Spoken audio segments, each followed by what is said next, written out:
صحبت اللہ والوں کی مسجد میں کرنے کو عیب نہیں سمجھتے، گناہ نہیں سمجھتے.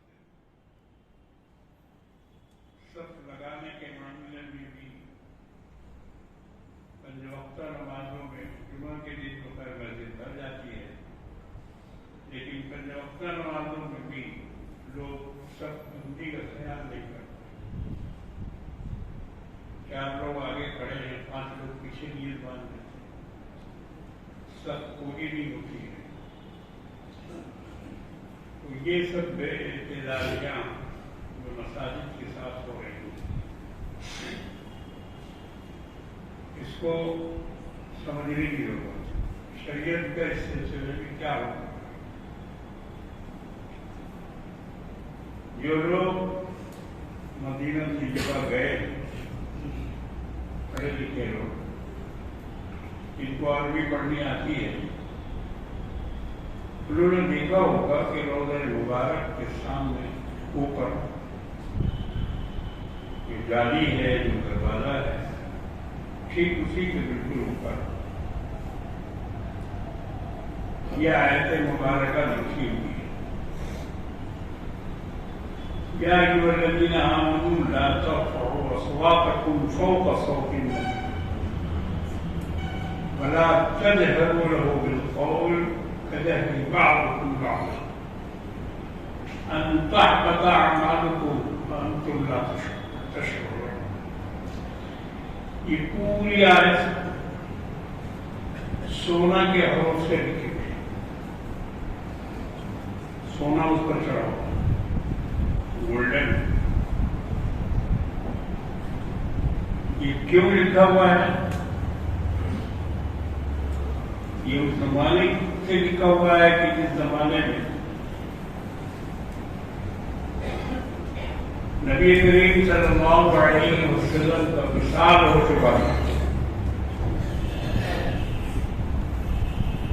اور حضرت علی رضی اللہ تعالیٰ کی خلافت کا زمانہ تھا. ابو بکر، عمر، عثمان یہ سب دنیا سے رخصت ہو چکے تھے. تو ایک دن مسجد میں کوئی کام لگا ہوا تھا، کچھ کام چل رہا تھا تعمیری. تو اس میں ایک بڑھئی نے زور زور آواز سے لکڑی کاٹی. لکڑی کا کام اس نے وہیں بیٹھ کے کرنا شروع کیا اور اس کی آواز پوری مسجد پہ گونج اٹھی. سیدنا علی مرتضیٰ کرم اللہ تعالی وجہہ کو جب یہ آواز سنائی دی تو آپ اپنے حجرے سے، اپنے کمرے سے باہر آئے. کہا کہ کون یہ آواز کر رہا ہے؟ خاموشی سے، زور سے نہیں بولے. گئے اس بڑھئی کے پاس جو لکڑی ٹھوک رہا، اس سے جا کے کہا کہ تم کہاں بیٹھے ہوئے ہو، تمہیں معلوم ہے؟ اور تمہارے بغل میں یہ کون ہے، تم کو پتا ہے؟ یہ اللہ کے رسول کملی والے آقا جناب محمد رسول اللہ صلی اللہ علیہ وسلم. ان کے دربار میں جبریل بھی باادب ہو کے آیا کرتے تھے، بغیر سلام کے نہیں آتے تھے. جب بھی آتے تھے تو آپ کے قدموں کے پایوں میں بیٹھتے تھے اور نہایت ہی ادب اور تعظیم کا معاملہ کرتے تھے. 27,000 مرتبہ حضرت جبریل مدینے میں نازل ہوئے ہیں. جو لوگ عمرہ میں جاتے ہیں ان کو بتاؤ یہ بات، آپ کہاں جا رہے ہیں؟ حج والوں سے بھی کہو کہ بھائی کس شہر میں جا رہے ہو، بتایا اس کے بارے میں. جبریل جیسا فرشتہ جن کی آسمانوں میں عزت ہے، اللہ تبارک و تعالیٰ نے اس کا ذکر قرآن میں کیا، یہ وہ فرشتہ ہے کہ جس کی آسمانوں میں عزت کی جاتی ہے۔ إِنَّهُ لَقَوْلُ رَسُولٍ كَرِيمٍ ذِي قُوَّةٍ عِندَ ذِي الْعَرْشِ مَكِينٍ مُطَاعٍ ثَمَّ أَمِينٍ۔ یہ سب جبریل کے فضائل اللہ نے قرآن میں ہے۔ مطاعٍ ثم امین کا مطلب یہ ہے کہ سارے آسمانوں میں ان کا احترام کیا جاتا ہے اور ان کی بات مانی جاتی ہے۔ مطاع، سب لوگ ان کی اطاعت کرتے ہیں جو بھی آسمانوں میں ہے۔ تو وہ جبریل،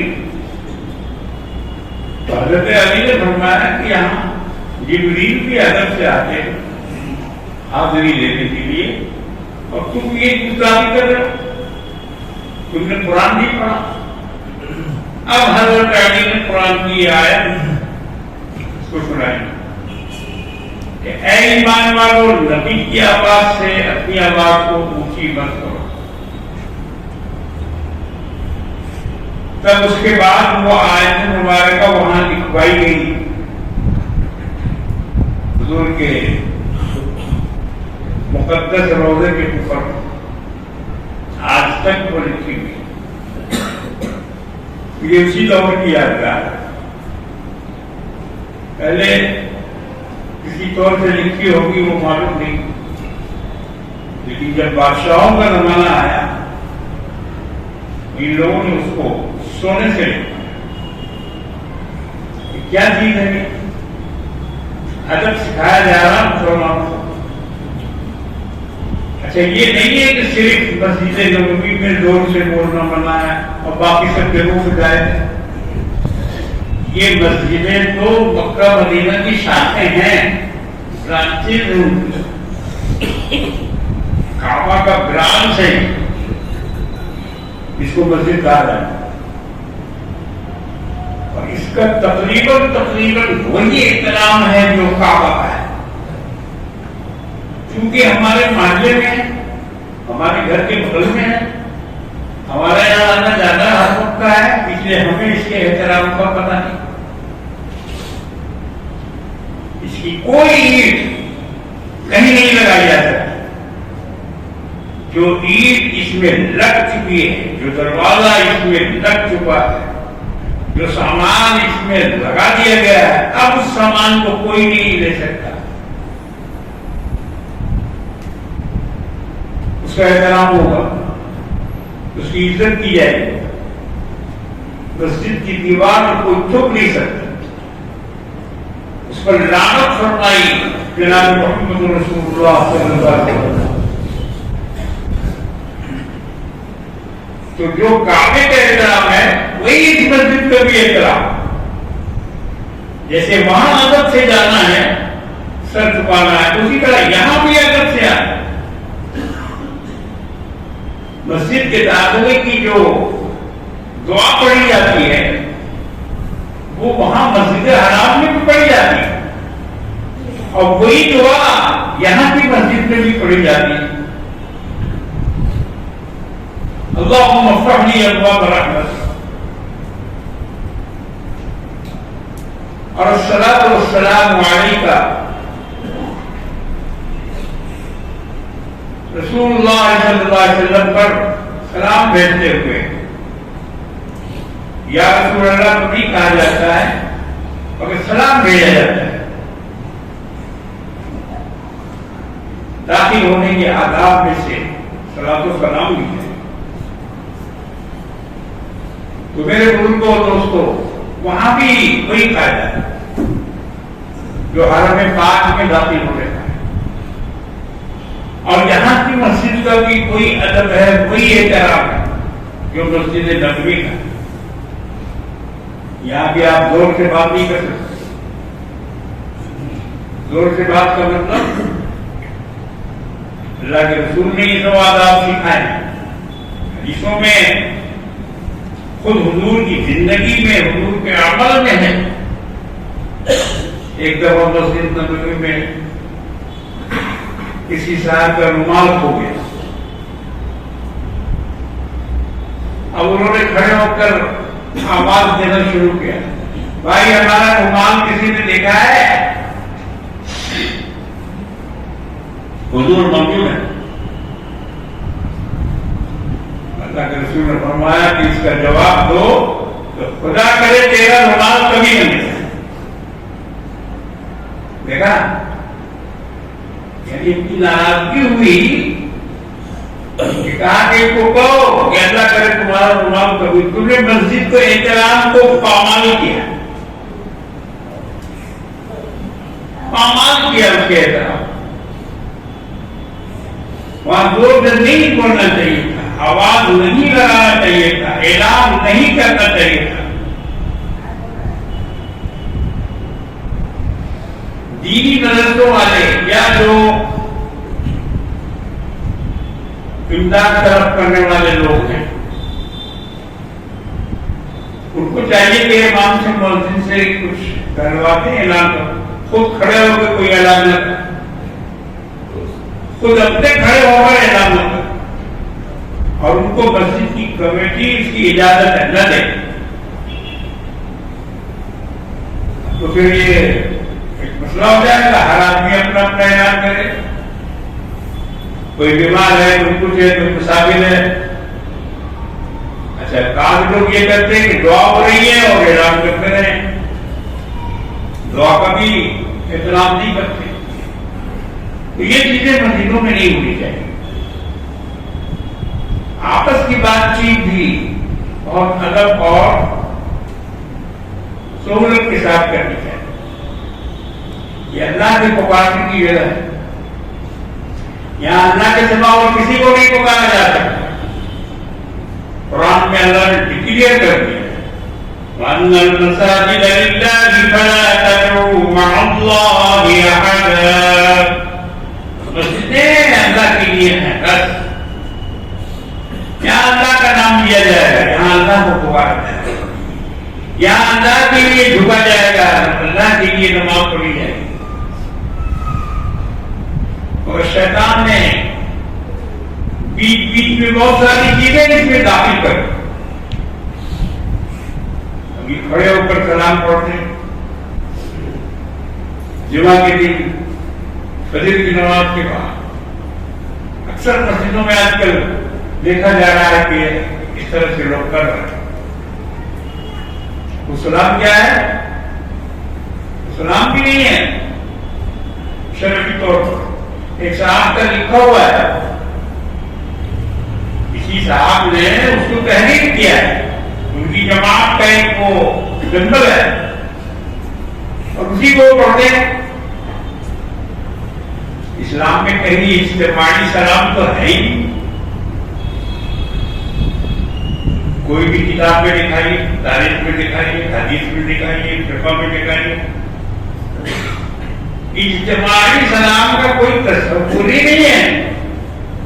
دعا کا بھی حکم ہے، سلام کا بھی حکم ہے، سلام کا بھی حکم ہے، لیکن یہ کہ 10 آدمی مل کر کھڑے ہو کر ہاتھ باندھ کر اور زور زور سے مسجد کے اندر چلا چلا سلام پڑھا، ایسا کہیں ثبوت نہیں۔ یہ ایجاد بندہ ہے۔ اس طرح سے دین میں بہت ساری چیزوں کا اضافہ کر دیا گیا ہے، ایک اضافہ یہ بھی ہے، اور صرف اضافہ نہیں بلکہ اس کو دین کا حصہ بنا دیا۔ جو نہ کھڑا ہو، جو سلام نہ پڑھے کھڑے ہو کر، اس پر شیر کی طرح نگاہ پڑتی، بھیڑیا کی طرح، جیسے معلوم ہوتا ہے کھا جائے گا، اتنا غور سے دیکھتے ہیں لوگ، ایسا لگتا ہے کہ کوئی غیر مسلم آ گیا ہے۔ تو یہ چیزیں مسجد کے لیے نقصان دہ، مسجد میں ایسا کوئی عمل نہ کرے، اس سے پتہ چلے کہ یہ مسجد کا کام نہیں۔ دین کی دعوت دی جا سکتی ہے، تربیت کی جا سکتی ہے، اللہ کے رسول تو وہیں بیٹھ کے تربیت کرتے تھے، وقت آتا تھا کوئی اسلام قبول کرتا تھا، ان کو دین کی باتیں بتائی جاتی تھی، اس میں کوئی حرج نہیں، مگر وہاں بیٹھ کر کپڑا تو